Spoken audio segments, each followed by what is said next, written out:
Hei, hei tid, så det etter her vi har nødvendig parst av Gjerstamål. Og vi som vant, så det Anja Hansen, som tek seg av å ta opp og redigere. Og så det Ronny Pedersson, som tek seg av å ljøve vi så godt som gjør det. Og så det Paul Fere, og jeg selv Daniel Adol Jakobsen. Og jeg er ferdig etter i det å spille på hva ligger hånden av Gjersta i det. Ja. Det ikke akkurat det som får lese. Men det ligger inn i Jesen her påskapen, det som jeg husker om. Det Paulus her i 17 Korinthbrev 12. Han tar seg om han var riktig inn i 3 himmel og alt det der, og han var ikke som han var lika, men det ikke. Men han sier her i vers 9 at men han sier vi med, altså, Herren, da han var riktig, borster.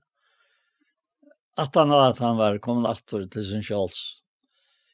Han sier, nei, møgner til noe mye. Til kraftmøgner være fullkomne veikløk. Tog rauser mer helst av veikløk av møgner. Fyra kraft Kristus kan kvila av mer. Og tog har vi gått med og i veikløka, og i ringar viffer, og i nei, og i æsoknon, og i endjes for Kristus skåld. Tog veikor, det sterk. Og så sier han i vers 14, «Hittje no stand i et røyar, jeg kommer til tikkara, 3 fer, og jeg skal ikke fatte at jeg kan til bire. Tog jeg så ikke til som til øya, men tikkon sjálvar. Det jo ikke bøttene og jeg skulle savna til foreldrene, men foreldrene skulle savna til bøttene. Men jeg skal vi glede offra, ja, være offra av for saler tikkara. Om jeg så være minne elskare av tikkon, dess møyre er elskare tikkon. Det var det som jeg alltid var å lese først. Ja. Det det. Det hever vi til å gjøre, som ligger i som søntene som vi leser. At ikke så sett her som andre øya. Det det som han nevner først. Da. Han kommer til de 3 fer, og jeg skal ikke fatte at jeg kan til byrå. Tog jeg så ikke det som til øya. Men tikkun sjálvar. Og så sier han at det jo ikke bøttene vi skulle savne til foreldrene, men foreldrene og vi skulle savne til bøttene. Og så sier han hvordan setter jeg for fram. Som vi vet som har 8 gode foreldre, mamma og pappa, hvordan det offra seg for åkene. Men jeg skal vi glede offra, ja, være offra av 4 saler tikkere. Om jeg så være minne elskere av tikkene, dess mer jeg elsker tikkene. Det særlig at det her uttrykket. Ja. Kjølsamt, da? Ja, det var kjølsamt, ja. Ja, det kjølsamt. Ja. At han sørste i gosser. Ja, det sørste. Det kjølsamt, da. Ja, og hva husker du i her som sammenhengs nå? Nei, da jeg var smadranker av toften, da gikk jeg langt og initierer meg 4 sned, som jo det. Det var ikke jeg som bestemte meg til at jeg skulle initiere meg 4 tog. Altså, det mest i alle togene. Det at han da jeg var kommet trygg av Jesus, så ble det mer etter en rannsaknar for og jeg mest etter ørenfolk. Til dømes nå vi begynte her, så ringte jeg til Anna Kona Tofton og Emma og spurte henne hver amma henne var slekta. Det jeg vet hver henne var slekta, men for ikke å si skofta. Og så fikk vi da prat, og så sier hun til at hun var slekta henne av rekne, og her var det nekkbøten, tvinna gifter, og det var okkara bøten, det var møyne bøten og tøyne bøten, okkara bøten, sier hun, og så flette hun så hjertelig det som hun alltid gjør. Og det dette her, det du ikke søker til som mennesker øye, eller ja, det øye sånne mennesker som de kunne gjøre til her, men det ikke det du søker. Nei. Først til at være vilter av dem, eller være vel tokna av, det ligger ikke fremst. Og til det som ligger aftanfor det her, at du given gode, om du smadranker eller ikke, eller du gammel med av som nu, så har vi det akkurat samme vid i alle tøyene. Men så allikevel omtreist iver, hos ofta han tar i for inn i en chattlare og tar det flett. Og her tjekk hentan her, Nicolina, hun var kona gamla Jakob oppi rekne, og hun kom selv innan av rekne, og tok opp at han var tar det flett. Ja. Og jeg var så glad over til at vi tatt oss som finnes et lam fra Jens Christian Olsen, papi og han var og syskene bøten. Ja. Og så får hun spyrja inn til hvordan det var å gjenge sjælen av toften. Og det helt veldig interessant. At hun av og i tog, ja. Det var kyrkjefolk, og kyrkjefolk her var så en veldig misjon, intermission, og så var det de som samlet oss i sjælen, og det var noe som høves innehalt av de som bor her. Og jeg fortalte henne så hvordan det var. Og jeg så ikke henne firmer hvordan hun smoltes og hvordan glede hun ble. Det jeg fortalte henne om det, at det var bare vi trykket Jesus som han kom til å være et gospel. Ja. Og så det var innfattet. Og så fortsatte hun å spørre inn til og hva så. Og jeg tjekk bare til Breibråding, og jeg tjekk søndagsskolen, og jeg tjekk i møte om kvalget, og så sånne kvalt. Og så var det 8 møte mye kvalt, og her bød jeg, og her ble det til løsene. Og så sier han bare akkurat som vi altså. Hva at jeg kjente hvordan godt dette var fire med, at komme her, og så sier han hans i årene at han var, ja, men så ikke måneder. Akkurat. Akkurat uttrykket. Ja, nettopp. Så ikke måneder, sier. Og det helt altså en standant til at hentan konen kom til å si det, ja. Og hvis du hever det er så enløkene her, og det her var et sånt trykk var Jesus. Tar øye til at hvis det sinne lærker hånden viskar og jokken, så det vi glede vid offra. Altså, skal vi glede offra. Altså, ja, altså, vi offra for, sier han så. Sjálvor, ja. 4 saler tikkere. Og om så var det minne älskare tikkere, det smar de älskstikkere. Og hadde det han nye stående han kommer til. Han ble lukket som satt på Paulus, som øyne var noe snilter, ja. Han jo vært øyelig snilter åren, og han ikke ordentlig og ferdig yttervidt om tryggvande. Og han sett i fengus, han ikke over vidt til å dripe som jeg hatt av henne. Hvordan skulle det hava? Hvordan skulle det hese høytningene her, og hvor rent stittles i fyrir en sånn mann, ja? Så nå spaltes øyelig gavur. Men han spalte ikke gavur. Han var brøtter om han fra. Og han var etter noe menneske. Vi øtlen så i noen edelig egen løykon. Lukas vel som det gamle i hevrøtja seg vi hans likam fra man lontan, ja? Ja. Det altså, jeg minns det, jeg har sikkert sagt det før, at jeg var yngre, ta irriteres inn å lese av Paulus og si at fyll ikke mer etter, da. Jeg heter å takke munnen og fotlene. Ja, sier han her før. Han sier han her før, og her det så nok så kjølsomt at han skriver som han gjør, altså. Ja. Trobladsen her og i Korint, Tjataimon var, at her var personer som faktisk spilte Paulus ut. Ja. Og nye gjør det han, altså at han ikke var noe særlig, da. Ja. Og det synes det kjølsomt. Jeg hadde ikke vidt å se dere inn i støvene om onker nye gjør det som vi gjør det, at vi så færre mot og sier diktene til åkene. Nei. Men det han gjør. Ja, det han gjør. Han begynner jo hentet kapitlet vi at jeg må rosa meg, ta at jeg ikke til beta, men nå kommer jeg til sjåner og bedring av herrene. Ja, men hvis du husker om det, så er han akkurat vært inne i 3 himler. Ja. Så, altså, bortstyrking. Ja. Og han har hørt det som mennesker kan si, eller tale. Hvordan han så fett at det man så over i andan. Han var ikke bortstyrktor, som han sier. Han var ikke som han var like om det. Nei, at jeg har bare hukset tankene, at det hadde hentet til han ved Steinauer. Ja, målet. Ja. Og det er helt nærmere deg. Ja. tar for från honom. Nettopp.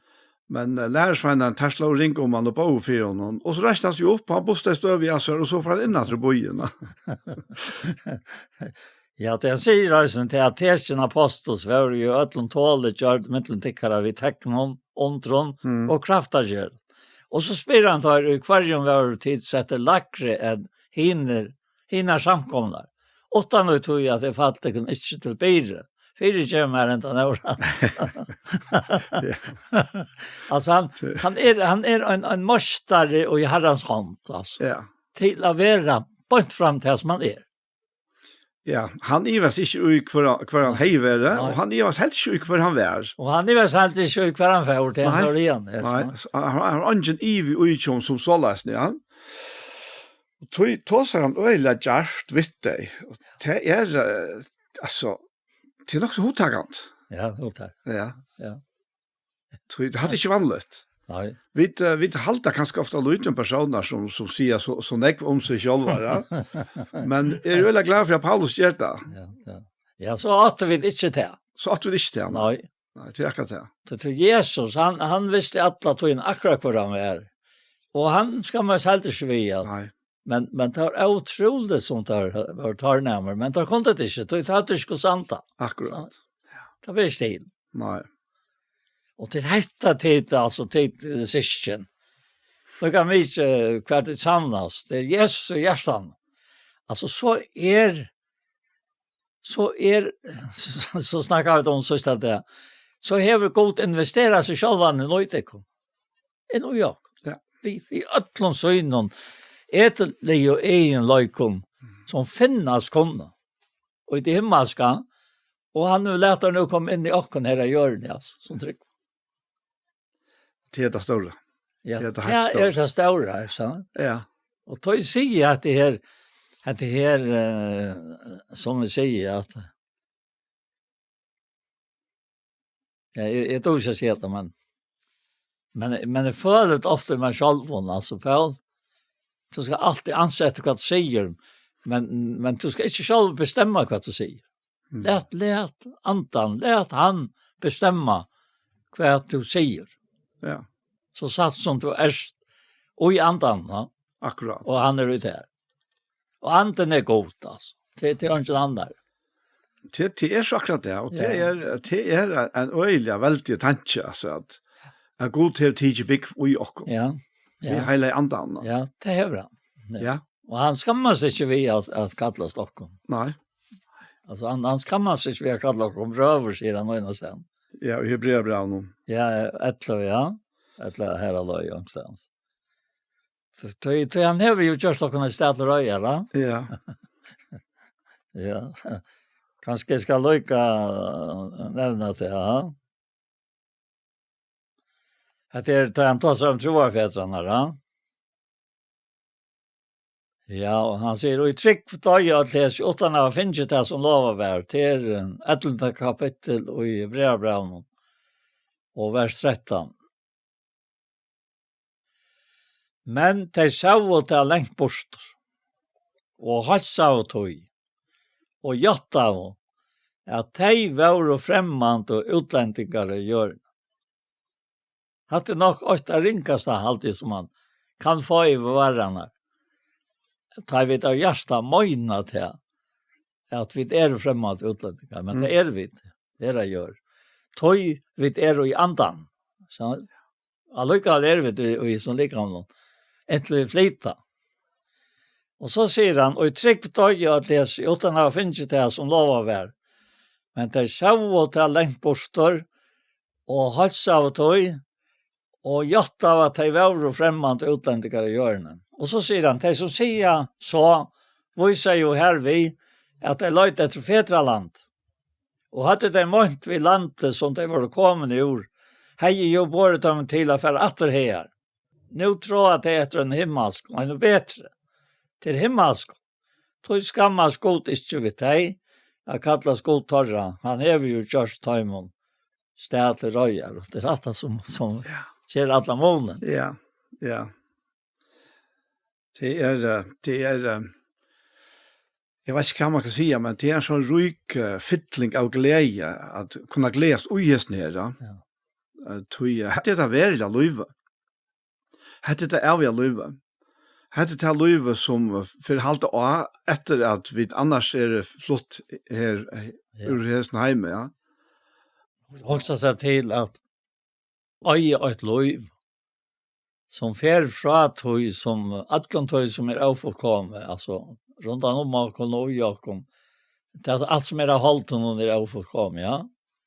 Ja. Men allt som är av andan är fullkommet, ja. Och tog bättre tid, ja. Och enda kallar Herren och kalla likan för så naknas. Det är inte äcknåt, det är dorskjäpt, alltså. Jag öget det, va? Och lika med det. Och så också jag med till att så har flytta till här som vi tar hemma. Ja. Så vi vet det framåt här. Det var väldigt spännande. Och i halt det självor, hvis jag ska självor säga det. Nu är det blivit gammal. Och här var otroliga gåva, vill jag säga, nämnde Nicolino och hon var självande. Två liv framför mig, ett lattan framför mig, ja.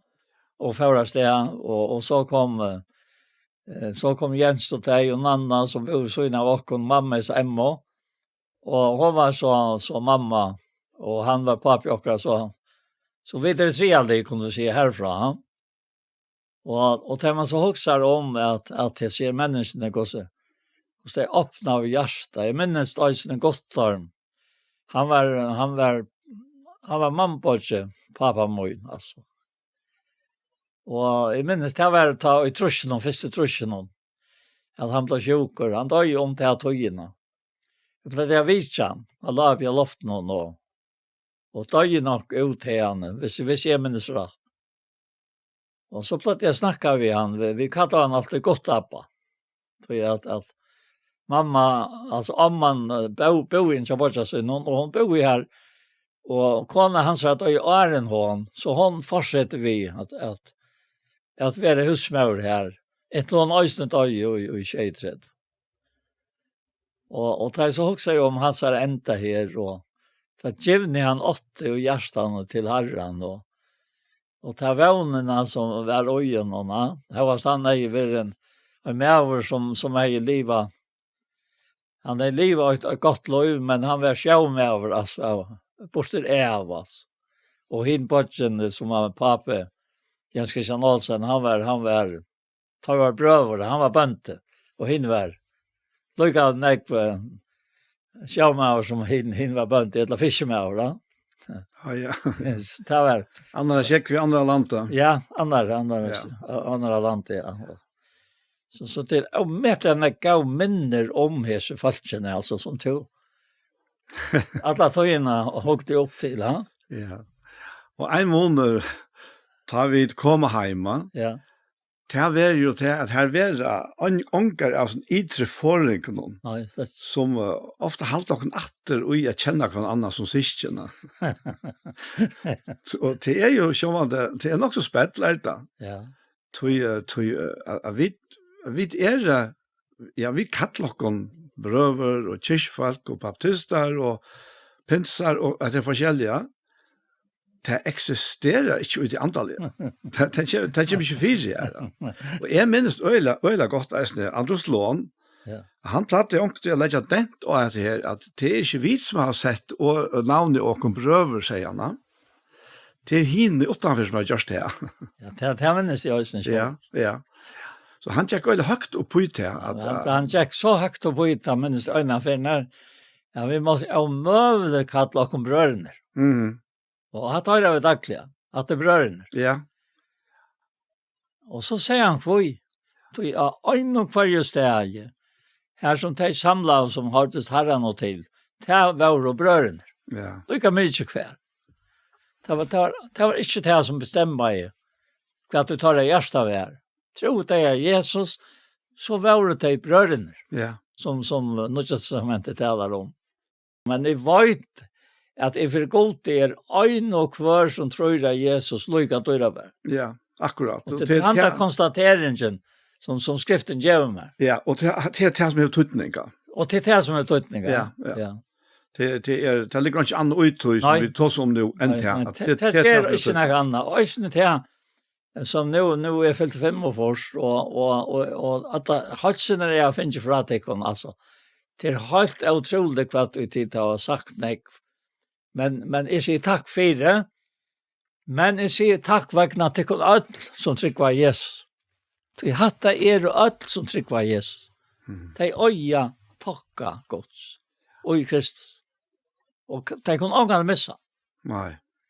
Och att vill jag säga till att han konstateringen av skriften om hur så trycker det är och Jesu armon och vi hans ema bröst och här finner Salmon kvill och här är mörskol just och lika mycket om det mest eller just akkurat nu och i tøyne sal det ger anka mot av häs. Nej. Så god ser det. Det är akkurat det. Och så är färre in i alderdomen och inte kunna bruka smart till det som man älskar att göra för arbete och ströjas och vinna och klara och få sig själva och sina kära. Alltså, det blir bara på så störst. Att bara kunna halka sig herran och vi tar som efter det. Jag styrst ju att de tar som är i som lika honom. Till det verk som bara väglöjtsk alltid. Som vi läser om Paulus. Bästa förutsättningar är väglöjtsk. Ja, det är väglöjtsk. Ja. Men nu du själv nämnde så får jag inte det hjärtaliga att locka på vi 5 år följande nu. Och för jag ska tacka dig för det som vi har haft samman nu rätt när jag var. Det är en annan söva. Det är så det. Jag uppginte och jag kom fram här och späckliga och då ska de in. Det var nog stått det var det. Det här måste jag säga att det är ångkande drömt om så. Nej. Jag var inte vid till att ta upp och självvarpet utvarp alltså att göra det samma att du klarar inte att samla det och det här skulle ut och allt skulle losta och du klarar det inte. Men linten, ta tojen här. Ta vi sett och kom bara på och slappa av. Jag lärde mig att slappa av till herran och alltså. Spekulia. Så tog han med narri. I fall till dessa känslorna av äkta, ja. Att jag kunde bara slappa av alltså, och inte vara bänken, ja. Akkurat. Och det är gott styrk. Det är kvilla så. Ja, det med alltså. Det är tankvilla som man omtalar i hebreerbrevna. Jag kom in från dessa kvilla som han talar om. Alltså, Øystein jag läser Johannes 11:8 här. Kom här till mig att som strävas att tungt att bära. Jag ska göra det kom kvilla. Så säger han, tar sig åk mot att tickon. Och lär jag mer. Tog emjuker spek för emjuker hjärsta, så skulle det finna svalen till kvilla. Tog åk mot det gagglöjt, säger han, och blir munne löft. Ja, men kan stäcka vi här ser arbete i utsöknarna. Åk inte ha och krosserna. En krossa bära ögon kvar man får ha. Att det har ju ofta varit öjligt att hångta bära sin egna kross. Ja, jag huxar på att åka här. Ja. Ta huxar om hela andan. Ja, det tycker vi. Ja. Ja, det är hela andan. Ja, han har ju bundet oss fast till såna. Ja, till såna. Vi är som banden som är hela andan. Ja, helt en standard. Ja. Och det är ja, alltså trälner för så att det hade ett åtja. Ja. Så det knyter samman ofta så att det ginger 2 och 2 och det har åtja som bantar där. Och det är så binder och samman vi herran med det. Det är antiansa. Det är hela. Ja. Så det är av tid att så läsna att det är hela anden och det är bara gagnligt då. Ja. Ja. Och en lätt bira. Øystein tog här som han snackar om att vi skulle inte löna, vi skulle inte ha någon och så framvägs. God skall löna. Så han så för att förklara vad det är som han lönar vi, så är det han finns ju allt. Ja. Alltså det är otroligt stolt att läsa brön. Ta to är bruk för just när att kvarter till att du ska löna att alltså hur så fast och så att löna tajmon som är så ljut vid det. Att för vi har gått att. Ja. Först för han säger det vem med. Alltså det är alltid blir kluck. Det här var han så fär efter sig. Han har ju just uppfattat. Ojna för alla. Det är en äkna blå, ja. Ja. Hur sa det till? Det är så störst. Vi klarar inte att fäta. Jag vet inte om det kan du här komma att fäta. Ja, det är bäst till. Det är just öla störst, ja. Ja. Du är så störst älta. Ja. Och det är, men vi kunde gott som tryggvande, så kunde vi gott göra fällskapen och ta vara som att essen görst ut i man kan säga ut i oformella omkvarvarna. Och jag minns det var nog så stort att huxa nu huxa om det åter. Den fällskap som heter Women's Aglow som är för kvinnor, ja. Ter skipa så fyra att ter skulle eisen hava manliga rådgivare, og bæjus lokalnämnd och nu åter landsnämnd nu. Och jag blev så bin att vara alltså manlig rådgivare. Vi har inte så sagt och vi har bara spurt, det bara svära så spurt, ja. Och jag kom så att vara rådgivare i landsnämnden samma vi Jakob Magnussen prästen och vi Adrian i Homron. Ja, ja. Ja. Och det var, jag minns särskilt att en lötna, det var en sån nog stor stävna i haften, ja. Och vi sa det här alla attas helt ut vid horna, och vi skulle en skia, vi satt här runt utan oss, bara pratade akkurat mittlarna. Och det var nog stottlöst, så det var, så ta minst det Adrian säger, att han säger att han minns till om bara slå på någon. Här var han inte månader, då. Nej. Det ble større måneder av hver to komst, om det gikk i kyrkje eller gikk møtesale, ta man var hjemme, ombord, her var alt eit. Og så kom vi til landsatter, og så får vi kvar så ut i hus, sier han.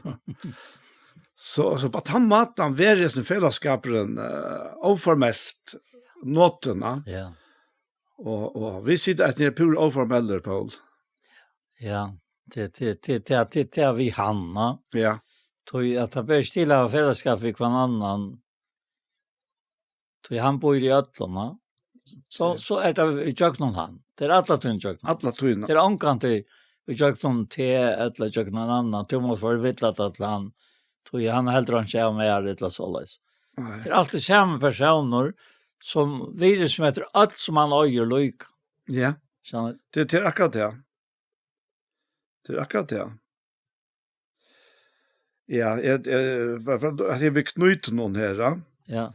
Bara lugga leda på ett år här och här får ju först Efesos kapitel 4 vers 16.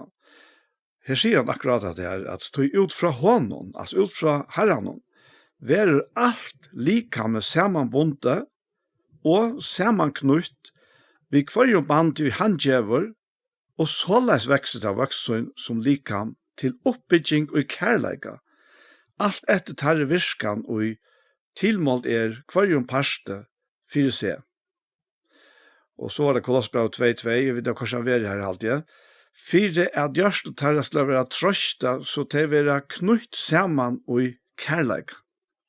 Og nå fram til at han rykdom hinna fotlo vitsvis og til kunnskap om løndamal gods, som Kristus. Men det vet nog upplevet Ja. Har vi också som systen, ja.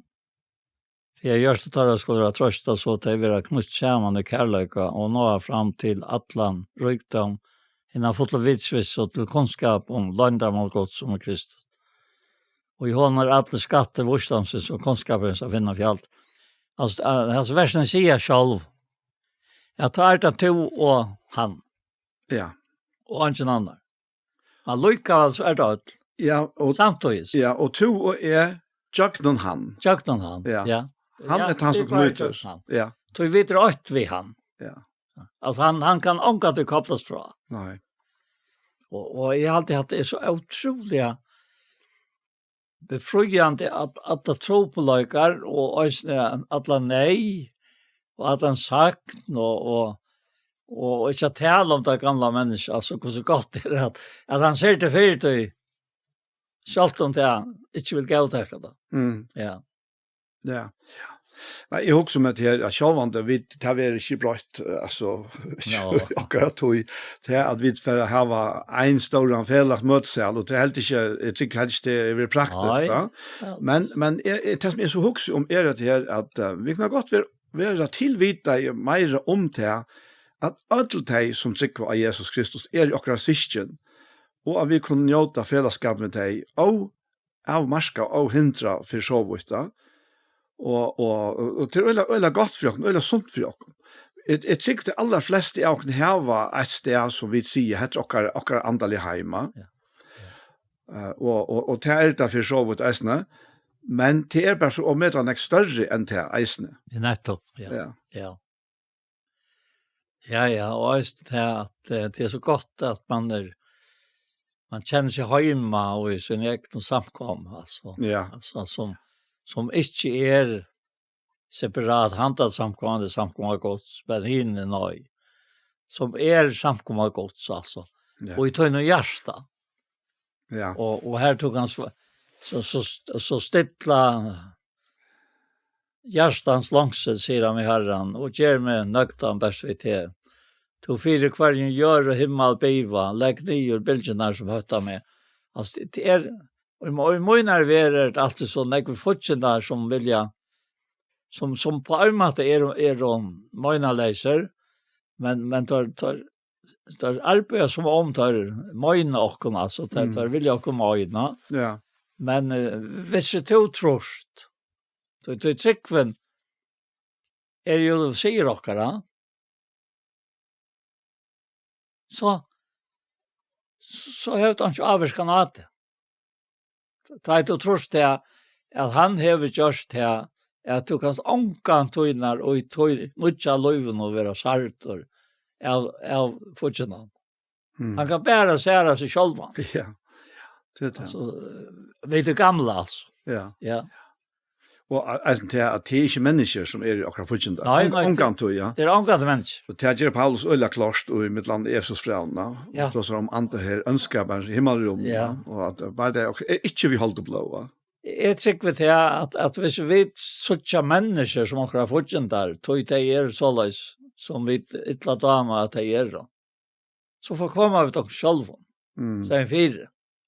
Jo. Men hvis vi sånn til at hatt han som virkar i jøkken handapersonen nu, og så jøkken noen annan sattne, og kanskje finne han på at det at jeg reagerer på det, og blir borsk og sjalvor, så er det ikke bedre enn henne. Nei, det er akkurat det.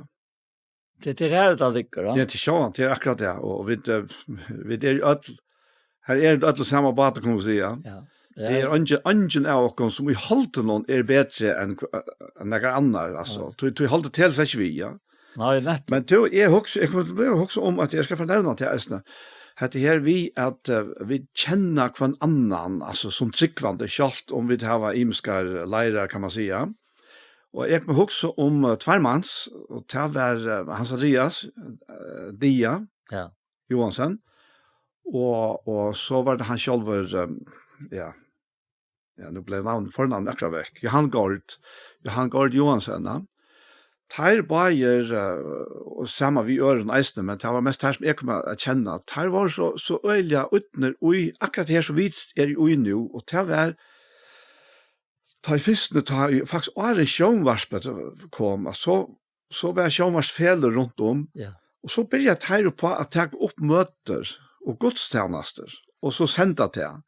Og det var så mye stedfest til allmänna sjånvarspe begynte, at sjånvarspe helt av frem ved tog.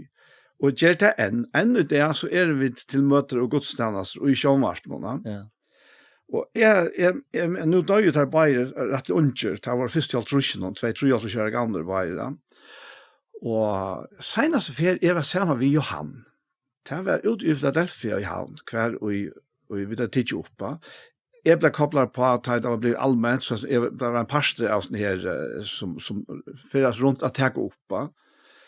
Og ta sier vi jo han, annars ta at han så suttet og etter da, at det var ganske 2 måneder Arna for. Så sier vi han, Johan, du skal vite at det arbeid som tid har vært gjørst, og det som du gjørst, det har gjørst til at mennesker kommet inn i stoven, at møter kommet inn i stovene til hver en falske, så mennesker på tannmaten kommet og møter til hver en øren, og i kyrkje, og det har brått rettelig nekva murer nye. Og dette sier så vi han, og takker jeg om for det. Vi har ikke vidt pratet nærkant i atter, og når få av vikers hettene, så var han langt fær. Ja. Og jeg trykker vi hadde jo tøtning. Ja. Tøy at vi oppdager hvordan det avfarlig, for jeg sier det på tannmatene, at hver andre da. Tøy vi har vi kjennast, så blir det ofte til at vi har sånne underlige tanker om hver annan. Men da så kommer kjennast vi tjekk hver annan, inn i stoven og jøgne sjånvarp, opptøker og møter og kyrkjegongt og sånt. Så finner vi det av tog, ja, men det slett ikke så som dere ikke hold til rundt av bildstokken inn. Det eller kjøtt at det var begynt å vite, jeg startet på en måte, ja. Jeg startet lukket som for meg selv, personlig, ja, utan at jeg visste nevne hvor stånd det, ja. Men så tar jeg først for ut av sjukhuset, Sundagsskolen, tog jeg kjørt med leisam fra Sundagsskolen på testet Klaksvik, og her var nok av folk som jeg takket seg av bøtten. Så får jeg sjukhuset at bytte Sundagsskolen ut til sjuklingene. Det fatt akkurat til visenartøyene etter. Og jeg minns det kom inn i det første stovene, og jeg har fortalt det før. Og nå ligger en kål her som jeg lover å male stovene til jævlar, og jeg slett ikke gjørst det. Og jeg klarer ikke på han. Og her ligger en annen kål, hun var svøyne, holde sjuk her, og kjente jeg den vel. Sett meg bare til henne. Jeg ble sittende. Og hun ble vi at signalere iver til morgen, men jeg klarer ikke at.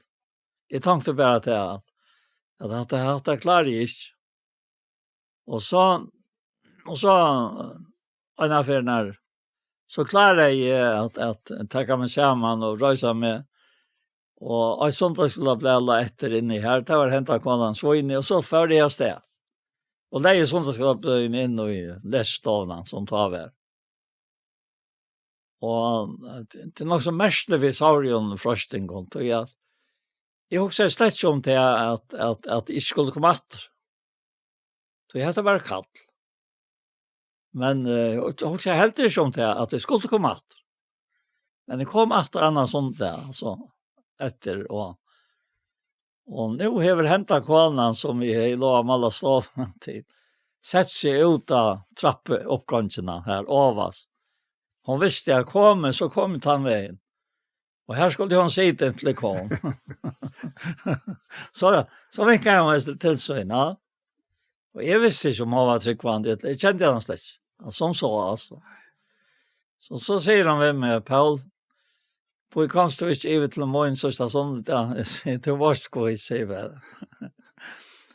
Så säger hon vem med några år alltså. Nu är det färden i gång vi ett arbete.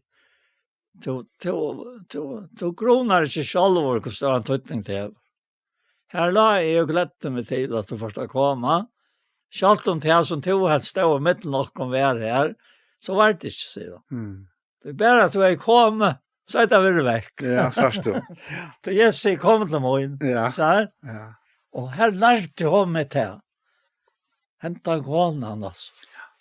Og for å være lukkelige, altså. Det var det. Ja.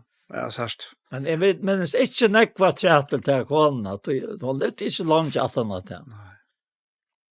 Og staven ble omkant til malet til å tafsere, men det kom så gjør det sammen at det oppveier i alt. Da. Hun gav den eka som var virkelig ikke verst. Altså, hun gav meg i grunnen til det som er livet jo igjen. Ja, ja. Og jeg får fra stave til stave, og fra person til person, og det var akkurat som jeg vansjer, altså. Så lagt var det. Tog at hun sier det her. Och hon säger det, jag visste det att jag måste säga det här. Alltså, det var henne kall. Ja. Och så där till, Ja, särskilt. pura outkänt. Ja. Men, och i andan, hon visste allt om det. Ja. Hon visste hur så tungt det var att det var svikit sitt löfte. Hon kände det ut och in. Alltså, jag måste säga att det här att ja. Jeg signa mata hjärsta til han med løyt i her. Og i dårlig her løyve blåmer her som Jesus er. Altså, jeg må bare se det. Ja, akkurat. Ja. Du vet det at hon er her. Ja. Ja. Det är akkurat det. Och det är så, för jag kom alltid till han det här vägläggaren som Paulus omtalar här. Ja. Så vi har varit här fätande av att God är så att vi och så där som allt annat är. Till här skulle vi göra näka bort ur okkon. Så må vi fira i okkon, og så må vi utbygge okkon, og vi må få rønter og alt det, og finnes slik, og i det naturlige løvlene. Men ta det kommer til det andalige, ta får vi ikke brukt det her, utan så at vi legger det inn under okra veiklega. Og har bruk for hans styrk. Ja, han kjenner. Og ikke annet. Tog okkara styrke og hans styrke kommer unga til arbeid sammen. Nei. Men okkara veikleidje og hans styrke arbeid alltid sammen. Alltid sammen, ja, akkurat. Ja. Så hennara styrke her, og i situasjonen, at lenge siden jeg har 24 vær, og ikke tilbrakt av Marta. Det løste min veikleidje, det ble min styrke. Hun bär meg det. Det måste ikke gjøres, vi sier. Du anar ikke tøytning til det, for det her for de mennesker som du viser og for de sjølva vi sier. Det er utrolig vurst om hun er. Ja. Men jeg klarer hun er finnkjent tant egen. Da hun sa jeg kom, og hun gledde seg. Og hun kjente sakene at jeg ikke kom. Det er tørve henne fløyreferene. Mer enn i svøyne. Hvordan er det ferene? Men hin blev lukka som fru alltid en löt. Var i mitten. Ja, och hon säger till att hon är i alla tøyene för mig med henne satt här. Du satt lunchen. Och bön herran om man gör man kraft att komma, så hon visste ju att det förra komma sig. Men det minns jag inte till. Nej. Att jag också är sån där gång. Nej, särskilt. Ja. Man hever linte till mänskliga tala. Alltså som att sätta skott i mitten så har jag upp i heilet. Och så klarar jag att det lyckas som. Det är så lätt vi som människor ofta iveliva. Ja, som människor iveliva. Ja. Men till en hjälp. Till den. Ja. Helt visst. Och hon är inte värant. Nej. Hon kan inte vara. Nej, det gör inte. Att det nu är det kommit nog så länge till, men vet inte lite till släkt där. Rättligen, men alltså det hoxar om att det som vi nu har tagit om. Och läsen det att som läser, ha. Så särskilt då näka som Øystein skriver här som vi vet va. Och det var i 17 Korintierbrev kapitel 12, va? Ja. Det är så farligt om vi inte är lutcenter kanske av sammanhängande tror jag. För jag hade inte det sammanhängande. Det är det. Ja. Det är ju så oformellt, Pauls. Ja? Det är oformellt, kan man säga. Det är oformellt, ja. Ja. Det är plats till att vi får generell utsving. Ja, och tog säger han till han som är läs. Men han säger vi med nej minnet där nog mycket. Då kraftbojen var fullkomligt verklig. Och det är också med att nej i sarkarsången, va? Det nej herran ser i skjuter vi mer. Och det nog kvad mark. Stora trofäste tojen och det uttrycken i här i sarkarsången tror jag allt, ja. Att du ser det speklas då just ner, va? Och så kommer han till dessa nyhetsstövna att när tankarstrika. Att tog rävsjämmar helst av verkliga möjnen för att kraft Kristus kan kvila mer. Och tog har vi gått med ut och i verkliga. og i ringar viffer, og i nei, og i atsøknon, og i endjes for kryssarskål, tog ta i vøygre stersk. Så også om at det er kraften og iverførde til moin her, tant er jeg. For nekvo naren så igjen, ja. Og så, hvordan avhaltende til å være, ja. Men jeg har også glemt han. Nei. Og hat sier jo eisne at det her hvordan nek større Kristi likam enn okkar egna fætan ofta han gjør. Det kommer til atter inn her til hvordan nek liven er. Ja. Og tar atter bundner til han. Ja. Det kvar jo bandet som han gjør. Altså, at det er så helt utroligt. Ja.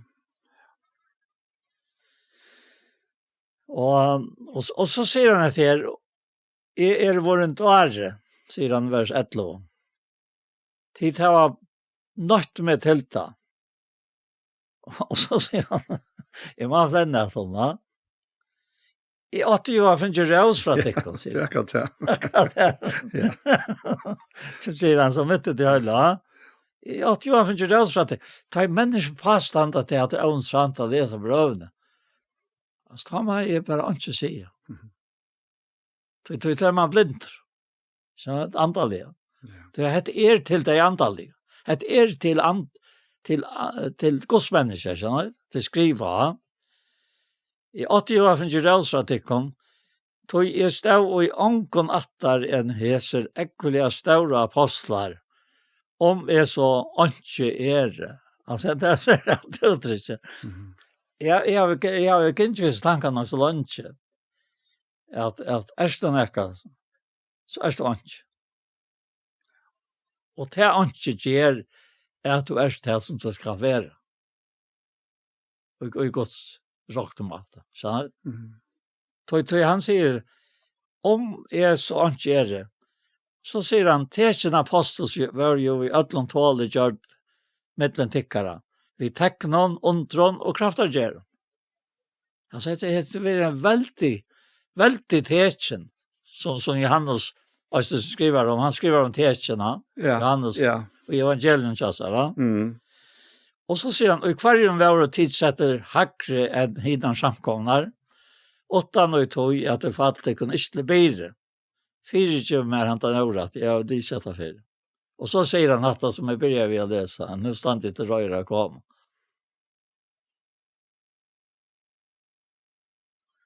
Og jeg hadde selv at dette er vers 15. Jeg skal vi glede offra, jeg vil offra og fyrsvaler tikkere. Om det så vil det minne elskere av tikkere til Marjelsen. Nå forstår en høvmeng hvor han skriver dette. For det er veldig mennesker som ikke vil til elsker. For det tog han finnes så veldig oppeberinger ovenfra, og man høytningene som han var kommet til. Vi var øyne under Guds nøye og Guds atlan, og i atletøysen var for fremme. Ja. Så nu sitter vi bare her, løgjer avlærte menn, og halte dere være klokere på skriften her, da? Ja. Jeg kom ned og at det her i Matteus evangeliet, og her stod at i kapittel 20 og vers 20, at da kom Mauer Zebedeus sonene til han seg sammen ved sonen så noen, fall ned i 4 og be han om eit. Han sier vi henne, hva vil du? Hon svarar i honom och säger att Jesus bara sina mun skulle sitta annar vid högre och annar vid vinstre litrynna och i rygstrynna. Men Jesus svarar, tid vid inte kvart det blir om. Kun tid dräcka kärleken och jag ska dräcka. Ta svarar honom, ta kon vid. Ta säga vittar, vi skulle dräcka kärleken men att sitta vid högre och vinstre litrynna har inte mer till djöva. Ta vid givet hem och till alla färgmunnen. Ta i hinner tutsi hörde detta, vart är ytler inn att här boa brövna. Ta röpte Jesus där till sig och säger, tid vita at høvdingar tjauana valda taimon, og at stormen tarra leta til kjenna valsut, så skal ikkje vera tja tikkun. Nei, tann av tikkun som staurur vil vera, skal vera tænar tikkara. Og tann og fremstur vil vera av tikkun skal vera træler tikkara. Eins og menneskesåner ikkje komen a leta ånder tæna seg, men at tæna sjolvur og djeva løysut som løyskjalt fyrir mong. Ja. Og her sier Herren det sjølver. Ja. Han sier han da. Ja. At det er øyelig ofte etnisk utgjør brøven. Ja. Imus kom. vinklon och förklaring. Ja. Ja. Det. Ja. Annars tänkte jag på nu bara ända. Det som mest, nu nämnde jag sen Nicolino och döttren är att Nanna som var mammas Emma och det var en existen och här uppe var det nu en existen. Och akkurat som till pappa på så samlades de om kvalitet inne i Nicolino. Så det här i kvartsen. Hon fortalte om söver. Vattnet. Och helt det fullständigt alltså runa bonten alltså. Ja. Så väl dottern. Nanna dottern akkurat det sam. Hon samlade åkon in i kvartsen så här. Vi står på allt vi. Jag tror att henne har bött någon kanske också andra sätt men minns inte nägt till det. Och det var så otroligt spännande. Hon läste så gåva böcker. Men dotters avmätliga väl att lukka som att sätta där och i drama, sätta där in i ett aktuellt akkurat som det här och nu, va? Som det var en i tjockon eller en i tjastajmon och så framvisa. Och så tar man skulle till hus då om kvalitet och det var inte, han stod med till hus där. Så var det så mycket, alltså, vad heter verlöjden? Det heter verlöjden. så, alltså, det var öle mest detta. Så väl dottet här att göra löjve till näka. Öle döjligt. Ja. Spännande alltså. Det var döjligt av livet alltså. Ja. Ja. Det är alltså jag nämnde vi en som fast visionlägga. Ja. Jag sitter till och så näka som gamla folk som dotter väl att fortälja, att dramatisera. Ja. Och har att jag dömer på det. Och alltså ta utryn ta var ju inte sjönvarspa. Och här var heller inte utvarsp som så läsna. Och en minne näka av det vi internet och allt det. Så folk ta utryn var nødt till själva att underhålla. Och att liv ut och ja. Det var i grunden ryskedöme och uppväxt. Ja. Ja. Akkurat. Han har stilt kvalt och det kunde vara öppna över kavarråk, det kunde vara allt slag väckre, men inne här var det näka som det har skapat alltså. Som man verlöjt. Ja. De tog till faun och allt det där. Ja. Så det har hållit en otroligt upplevelse. Fantastiskt, ja. Du helt näka lägga chat Paul? Ja, jag har ju inte tror att jag alltid till att det är nok. Hvis du er nøkter, så alltid er nøkter, ja. Det var det som för att lusta och hitcha som skulle vara nøkt. Ja. Men kan du be en bønn sammen, Jakob? Ja, det kan det saktans gjøre. Ja. Gå færdig, takk for at vi kunne være her, det er så løtt. Takk for Anja som så frialige sitter her, alle tøyene med vidt. Tåsa. Og jeg skiljer vel nå hva gjør han føra for jeg kunne få et enda bedre. Ta jeg skal solta det vekk som ikke skal være, og så framveges. Og herre hjelp til en nye som var siktene og være til henne, og i stedet bortkjennere, lett ikke tvinne hånd, gå og feir i himmelen. Og så kvønte jeg og i tog som teg, og jeg kjente noe, for flere år enn så gjerne. Og helt jeg av i, og det var bedre og bedre i alt. Så hjelpte åkken her, åkken baven, og særlig med her som er blitt så gammel, at alt skal være intakt ved det, og ikke bare til at jeg kjenner til at jeg dover. Altså ikke til, men hit, at det er til som slipper fra meg at jeg får meg å vilje, og jeg får meg å virke, at det går å vilje til noen. Og så må bøn be for Daniel, og takk for at du løtte å kunne se meg for så mange år så igjen. Sikkert hans er kære herre, kone og bøtten, og alt det som du gjør hånden, og jeg husker om min egen og gav feir. Bøttene, og alt, og tar jeg kjønne fjell av herre, og tar jeg bøtten, og så framveis herre.